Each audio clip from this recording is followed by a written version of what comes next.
예수 믿어서 신앙생활함으로 내 소원을 성취하는 것, 그것도 물론 귀합니다.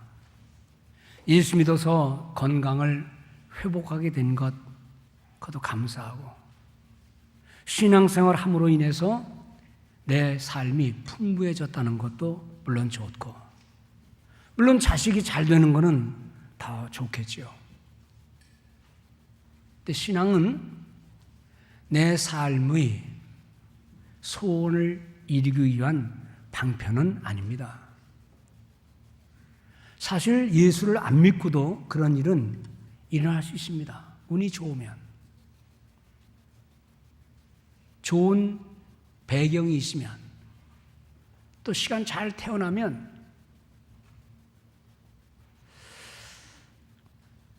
사람이 없다가 재물을 얻게 되면, 또 지식을 많이 얻게 되면, 또 조금 지위에 올라가게 되면, 없을 때는, 배고플 때는, 병들었을 때는 하나님을 찾는데, 이제 자기 소원이 어느 정도 이루어지면 신앙은 뒷전으로 밀려가는 것을 우리는 종종 경험합니다. 새벽 예배에 열심히 나오는 분들, 뭔 사연이 있어서 이렇게 나오나, 그러다가 그 사연이 해결되면 안 보이시는 분들이 가끔 있죠.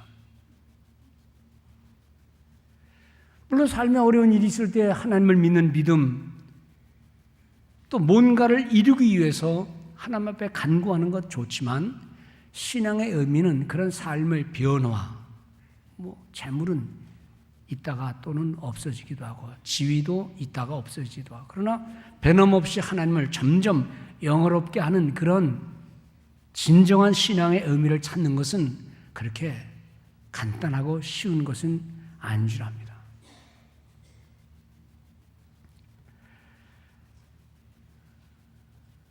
오늘 본문에 나오는 이 임금이라는 이야기입니다.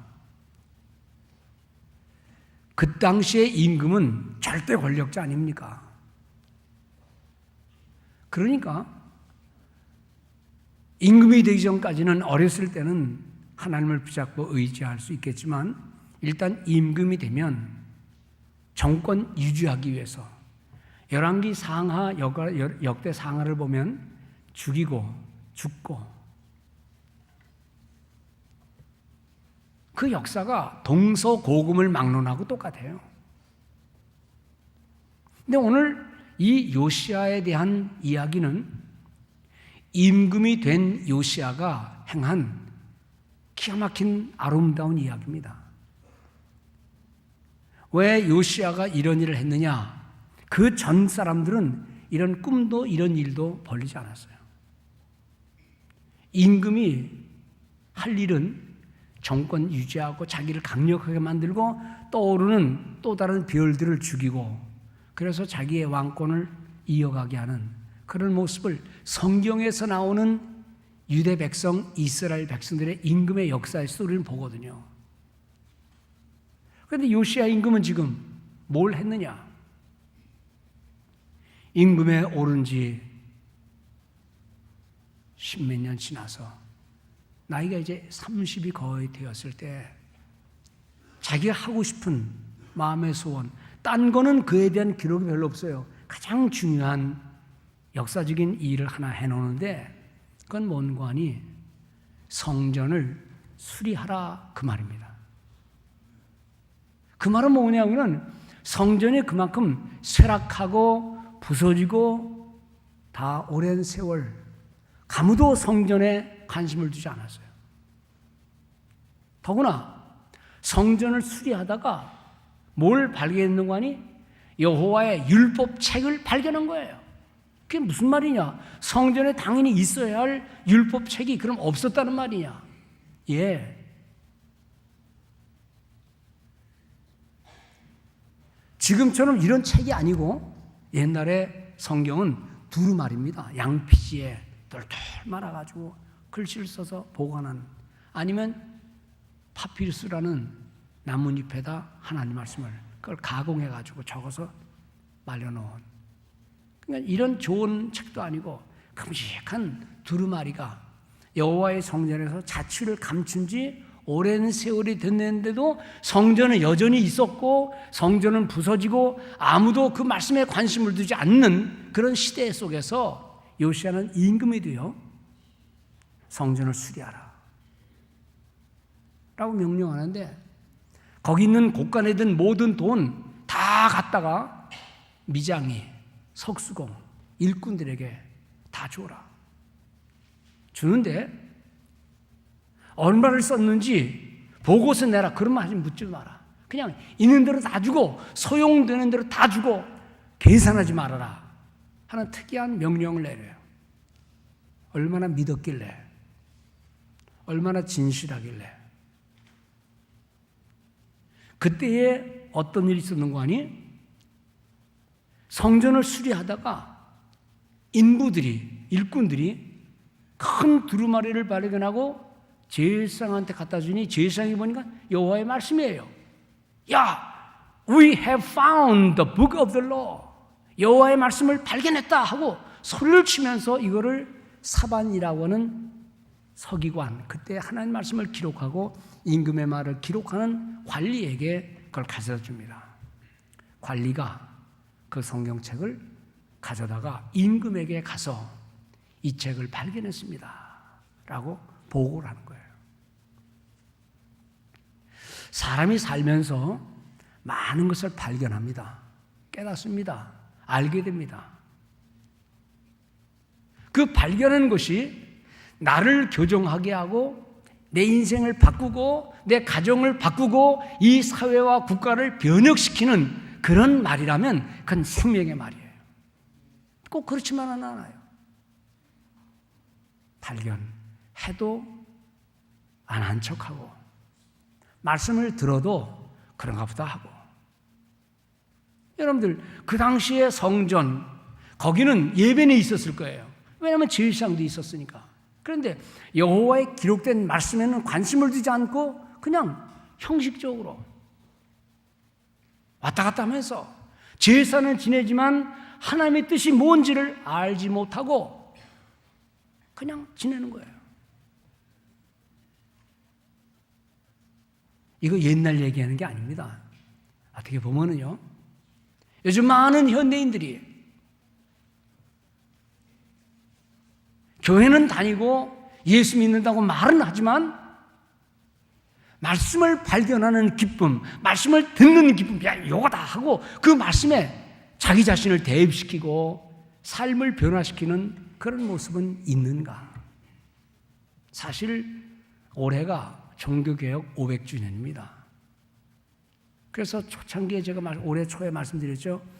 올해는 종종 종교개혁과 관련된 말씀을 좀 드릴 겁니다 라고 말씀했어요. 옛날이나 지금이나 교회는 멀쩡히 있어요. 옛날에는 더 멋있는 교회도 있었어요. 그 기가 막힌 가톨릭의 성당, 또 개신교회들,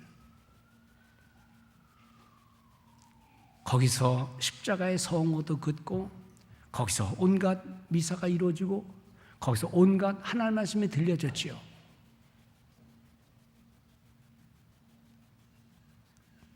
예배는 있는데, 형식은 있는데 말씀에 대한 감격과 말씀에 대한 이행, 그 말씀을 따르는 순종의 삶, 그것이 오늘 이 시대에는 얼마나 있느냐.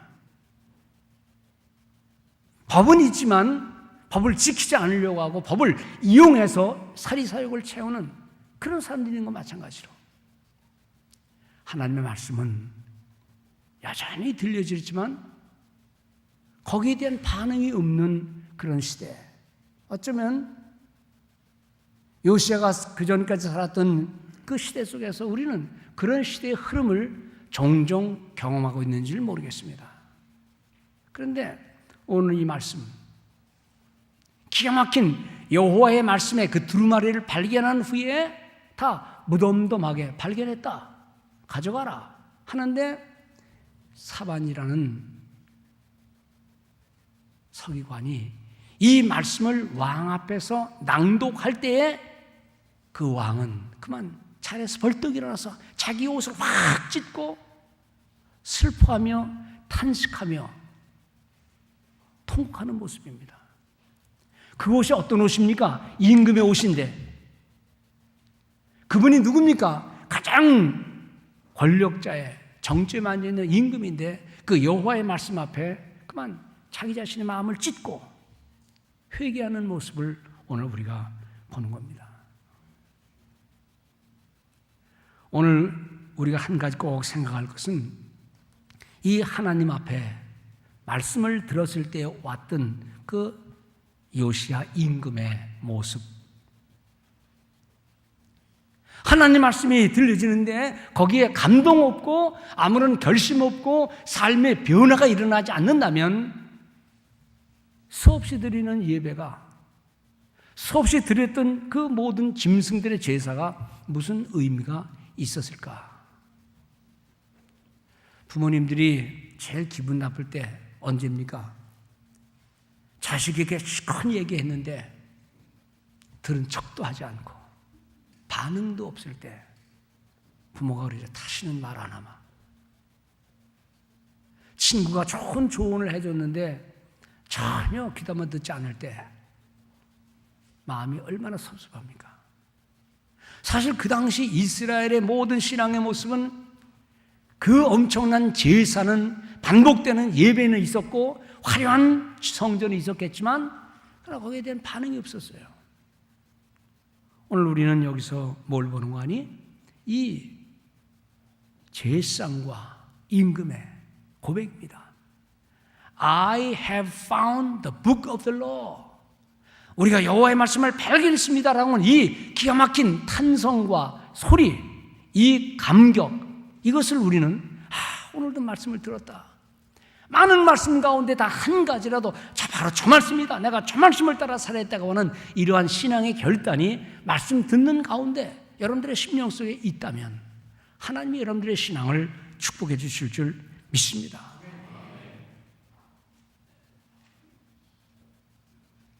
오늘 보면 11절에 보면 율법의 말씀을 듣자 요시야는 그의 옷을 찢으니라. 너무 슬픈 현실, 하나님 말씀과는 너무나 거리가 멀었던 이 왕궁의 일들, 이 백성의 모습들 앞에서 이 발견한 책의 말씀 앞에 임금은 먼저 자신들의 조상들이 지은 모든 허물이 생각났고 지나간 시대에 있었던 그 슬픈 유대의 역사를 생각해 보았고 지금도 유대 나라에 성행하고 있는 우상과 이 모든 일들을 보면서 마음이 너무 아파서 가슴을 찢었다는, 옷을 찢었다는 말입니다. 우리가 살아가는 우리 삶의 모든 현실, 얼마나 교회는 많고 얼마나 신자라는 사람도 많고 얼마나 예배는 날마다 이루어지고 그러나 그런 가운데서 우리의 마음과 정성을 다 들여서 이 발견한 하나님 말씀 앞에 어떤 삶의 반응을 보이느냐, 또 지나간 세대의 우리 부모님들의 앞선 신앙의 사람들의 모습 앞에 우리가 겸손히 그분들에게도 감사하면서 신앙의 유업을 이어가느냐, 참 중요한 일이랍니다. 요즘 시대는요 너무 급격히 무너지고 있어요. 한 세대를 25년 잡으면 한 세대도 안 돼서 무너지는 모습을 우리는 많이 봅니다.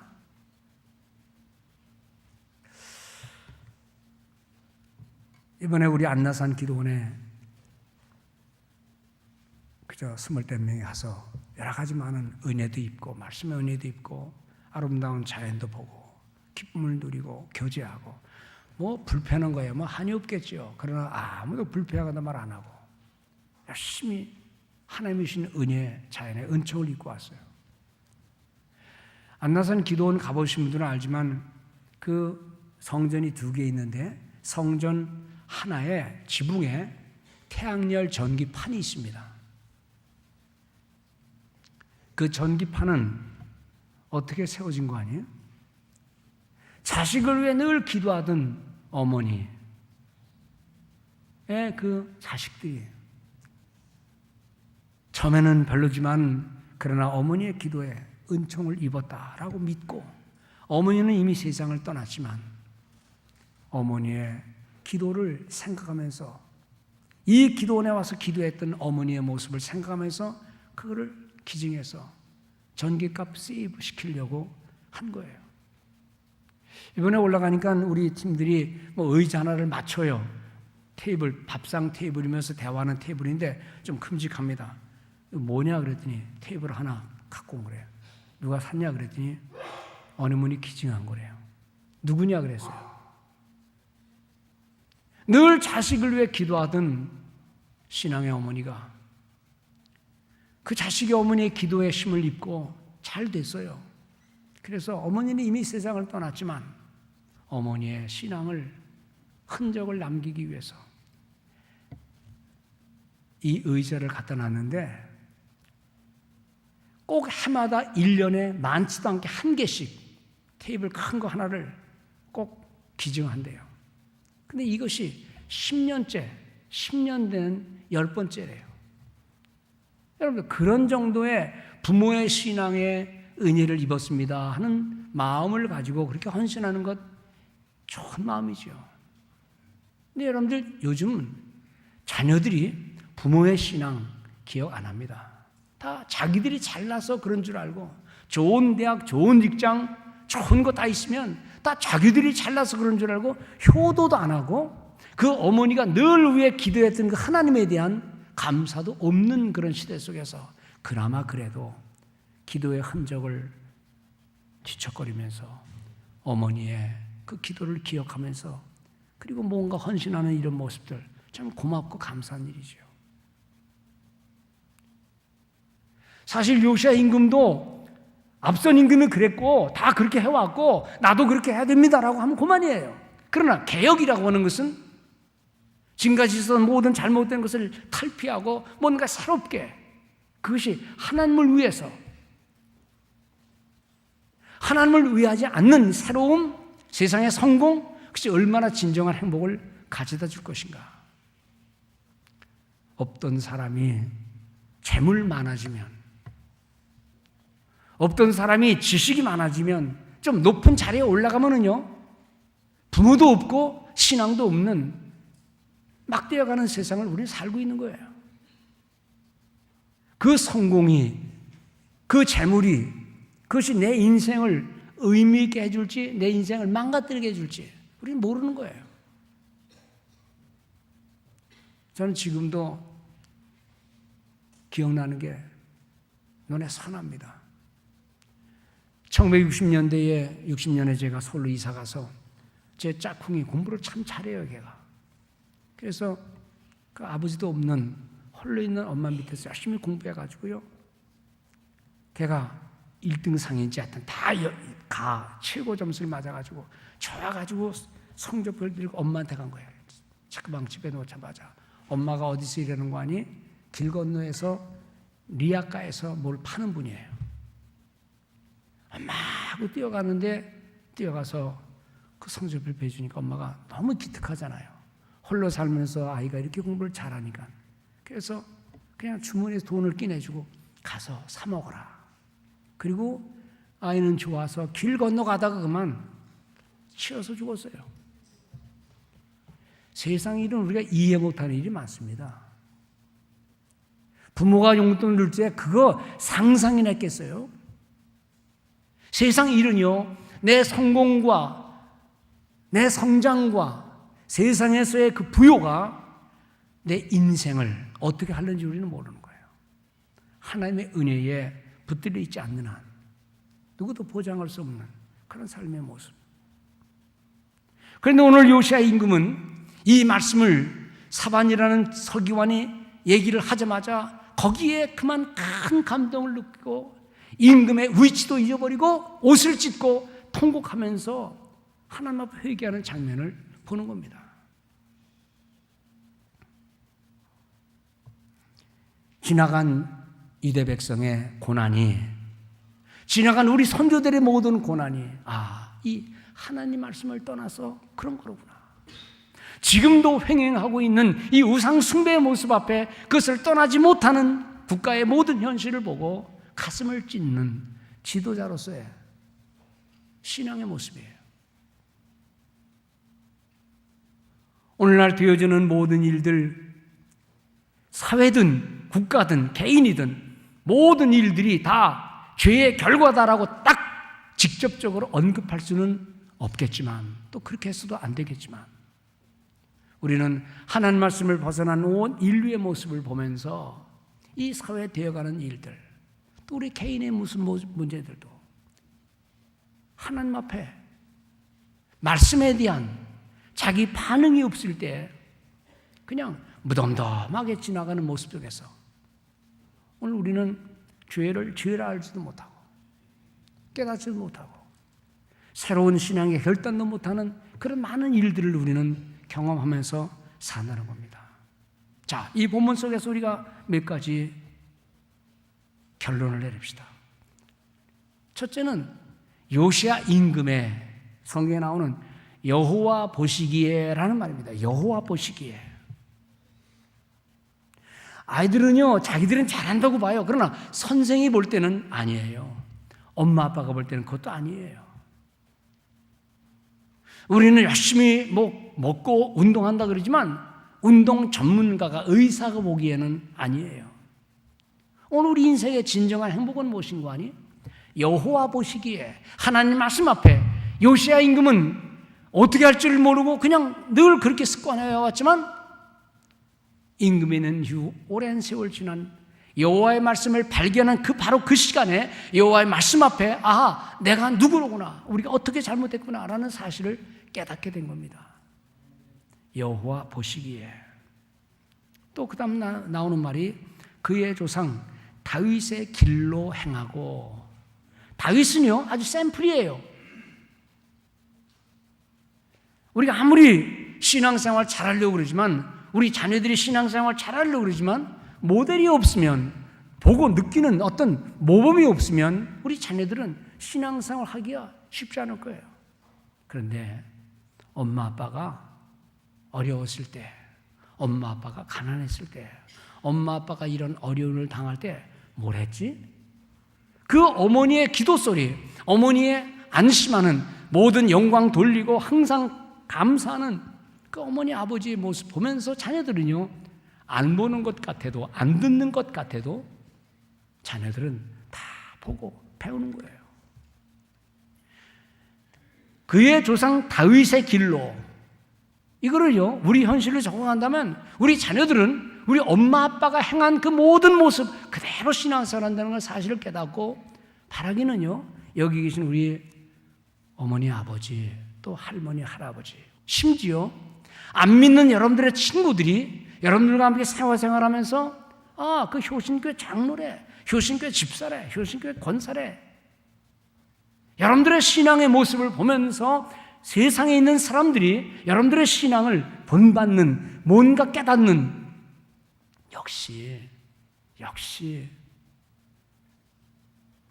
다윗의 모든 길을 다 익히 알고 있는 이 요시야의 모습대로 우리도 물론 지나간 시대의 성도들의 삶의 모습을 잘 관찰하면서 그 길로 가지만 우리 다음 세대에도 우리 엄마 아빠들의 믿음을 우리 자녀에게 남기는 복 있는 성도들 다 되시기를 바랍니다.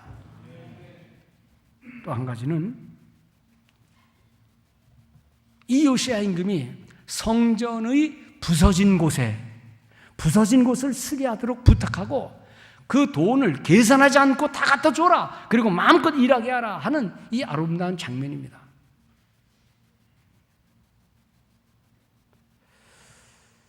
우리 자녀들이 아빠 용돈 주세요, 야 여기 있는 거 네가 원하는 만큼 가져와, 쓸 만큼 가져가, 그러는 부모가 있는가 하면 얼만데 20불 필요해요. 20불 어디다 쓸 거야? 자세히 얘기해봐. 여러분들 여기 돈이 있으니까 네가 필요한 만큼 가져가. 부자라 그러는 게 아니에요. 자식을 믿는 부모는요 그렇게 할 수 있어요. 아무리 돈이 많은 집안도 자식이 못된 짓 하면은요 돈 10불 주는 것도 이유가 뭐냐, 어디다 쓸 거냐 얘기해봐라, 쓴 다음 영수증 가져와라, 다 그러죠. 성전을 향한 요시야 임금의 넉넉한 마음을 우리는 보는 겁니다. 저도 가끔 우리 재정 장로님 잔고 얼마예요?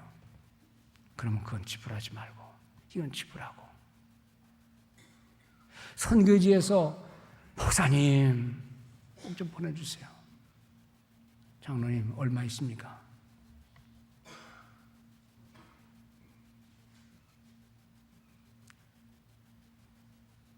어카운트 계산할 거 없이 원하는 대로 보내줄 수 있는 진실한 선교사님들, 진실한 주의 일꾼들에게 쓰세요 라고 하는 그런 날이 있으면 좋겠다는 생각을 해봅니다. 이번에 한국에서 오신 우리 목사님들, 제자 목사님들 여기저기 들고 다니다가 제가 망고를 하나 사줬어요. 그림에만 보던 망고. 그걸 하나 먹더니 목사님 이 망고 이렇게 맛있는 게 있습니까? 이거 가져갈 수 없어요. 그래서 옆에 있는 사람이 과일은 절대로 못 가져가. 우리 성도 하나씩 나누면 좋겠는데 그러면서 에라 못 가지고 그냥 시컷 먹자. 망고를 몇 개 산데 그냥 그 자리에서 먹더라고요. 그 다음엔 박스로 갖다 줬어요. 박스로. 계속 줘라. 그랬더니 그때 이제 안 먹더라고요. 하나님의 일을 하는데 꼬장꼬장 겨우겨우 그거 아니고 좀 원하는 곳에 모두 소용이 되는 그러한 일들로 헌신한다면 돈 아까운 줄을 요시야 임금이 몰랐겠어요? 얼마나 많은 곳에 쓰일지. 그 돈 자기 주머니에 넣을 수도 있고요. 그런데 소용되는 대로 다 주고 돈 계산하지 마라. 그들이 원하는 대로 다 쓰게 해라. 넉넉한 요시야의 신앙을 보는 겁니다. 이거는요 여호와의 성전을 사모하고 사랑하고 그 전을 꼭 수리해야 되겠다는 그 마음 없이는 불가능한 거예요. 이건 눈치 보는 게 아니에요. 진정한 성전을 사랑하는 요시야 임금의 모습입니다. 여러분들이 섬기는 교회, 우리가 선교하는 선교의 현실, 복음을 전도하기 위해 우리가 드려야 할 이 모든 것들, 우리가 어떤 마음의 자세를 가지고 주님의 일에 동참해야 되는가를 한번 깊이 느끼는 우리 성도들 되시기를 바랍니다. 가장 중요한 것은 뭐냐? 이 말씀을 발견했을 때에, 들려졌을 때에 행한 요시야의 자세입니다. 말씀을 들었는지 아닌지, 찬송을 부를 때 불렀는지 아닌지, 혹시 우리가 그냥 늘 익숙한 삶의 태세로 늘 들었던 말씀이니까, 늘 성경은 그렇게 말하니까 라고 말하지 않고 들려진 하나님 말씀에 때로는 가슴을 치고 때로는 감사를 하고 때로는 몸으로 마음으로 헌신을 하면서 하나님이 기뻐하시는 삶의 모습을 우리가 예배 시간에 여러분들의 삶의 현실에 드린다면 얼마나 하나님이 기뻐하실까? 어떤 사람은 부력의 법칙을, 그 당시는 과학이 발전되지 않아서 부력의 법칙을 몰라가지고 부피와 무게의 관계를 알기 위해서 늘 고민하다가 뻘거벗고 목욕탕에 들어갔더니 가득 채운 물 속에 풍덩 들어갔더니 물이 밖으로 빠져나오니까 그걸 보는 순간 이거다 하고 자기 뻘거벗은 줄도 모르고 뛰어나가면 유레카 I found, 발견했다 그 유명한 이러합니다. 하나님 말씀을 깨닫고 한 구절이라도 깨닫고, 우리 성도님들 가끔 권사님들도 그러고요, 목사님 내가 태어날 때부터 예수 믿었는데 이 말씀을 내가 모르고 이 말씀을 그렇게 감사하지 않고 그냥 살아왔어요. 한 구절에 은혜를 느끼고, 그리고는 삶의 변화를, 인생을 풍부하게 만들고 인생을 의미하게 만드는 거는요, 앞에 말씀드린 대로 뭐 세상의 물질 여러분들 있다가 없어지면 도루묵이 되는 거예요.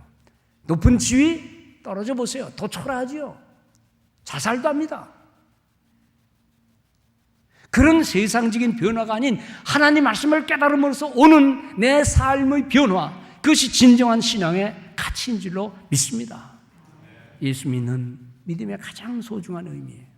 하나님 앞에서 나를 발견하고, 좀 큰 인물들은 내 가정을 새롭게 하고, 더 큰 인물들은 이 사회와 국가를 새롭게 하려는 의지를 가지면서 하나님 말씀을 마음으로 받고 고백하는, 그리고 삶에 적용하는 놀라운 은혜예요.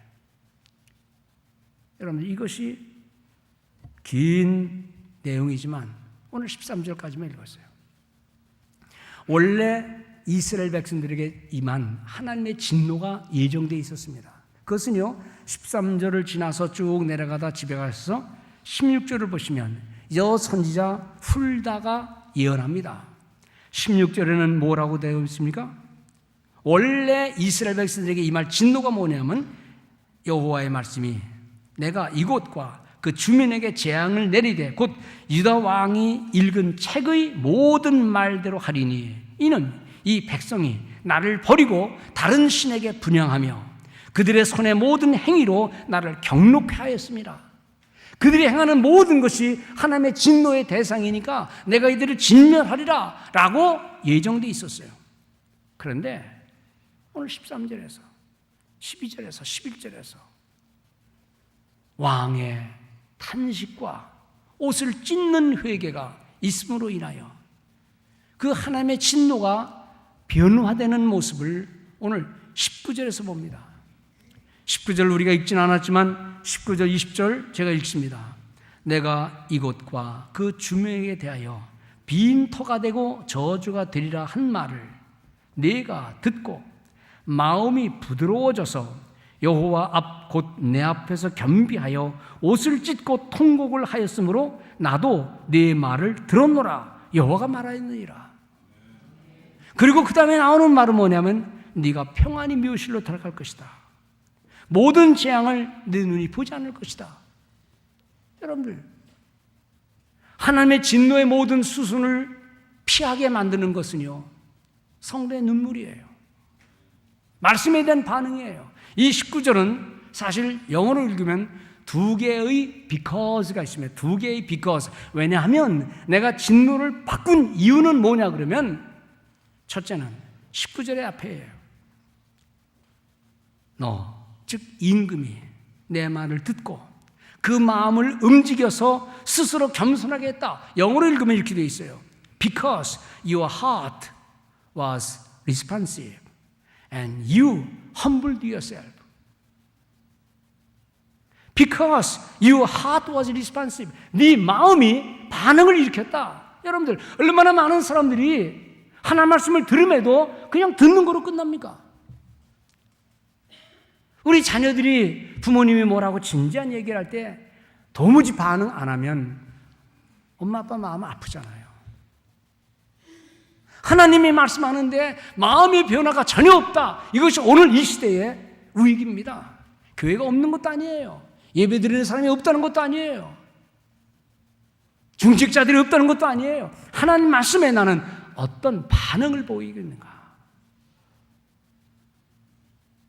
그런데 요시야 임금은 사반이 들려준 그 모든 말을 듣고 마음이 responsive, 움직였어요. 그리고 왕이지만은 he humbled himself, 자신을 낮췄어요. 겸손했어요. 임금이야 얼마나 우용을 갖춘, 얼마나 멋있는 자리에. 근데 그 자리가 문제가 아니에요. 여호와 앞에서의 자신을 발견하고. 두 번째 because가 있습니다. 그 똑같은 19절에 because you tore your loves and wept in thy presence. 네가 네 옷을 찢고 눈물을 흘렸다. 통곡했다. 이것이 이스라엘의 모든 진노를 면하게 된 거예요. 오늘 이 시대의 가장 위험한 일은 뭐냐? 이 시대의 위험은요, 교회가 없다는 것도 아니에요. 교인이 없다는 것도 아니에요. 중직자들이 없다는 것도 아니에요. 있는데 복음에 대한 리스판스, 반응을 어떻게 하고 있느냐? 마음이 움직였느냐? 그리고 가슴을 찢느냐? 옷을 찢지 말고 네 마음을 찢고 우리가 하나님 앞에 겸비한 모습을 가지고 살을 때 우리 인생들에게 오는 진정한 축복. 그것은 이 세상에서 내가 성공한 거 아니고 물질과도 관계없고 세상의 지혜와도 관계없고 하나님이 나와 함께 하시는 그 모습에서 우리의 삶의 바른 모습을 취하게 되는 것입니다. 신앙이란, 참 신앙이란 말씀에 대한 내 반응이에요. 회개를 요구하고 헌신을 요구하고 때로는 희생을 요구하고 다 남이, 네가, 당신이가 아닌 내가 행하는 그 반응에 따라 하나님은 우리의 삶을 변화시켜 주실 줄로 믿습니다. 오늘 우리 모든 성도님들 종교개혁 500주년, 그것은 말씀을 재발견이에요. Back to the source. 근원으로, 말씀으로 돌아가서 형식이 아닌, 행위가 아닌 진정한 마음의 변화를 한번 나눠보자는 것이죠. 오늘 이러한 진정한 마음의 변화, 삶에 고난이 있습니까? 어려움이 있습니까? 그 모든 고난과 어려움 속에도 하나님은 함께 하시니 그런 환경에 어울리는 삶이 아닌 말씀의 본질에 응답하는 복된 성도의 삶이 오늘 요시야의 삶에서 보듯이 오늘 여러분들의 삶에서도 이루어지는 은혜가 있기를 주의 이름으로 축원을 드립니다.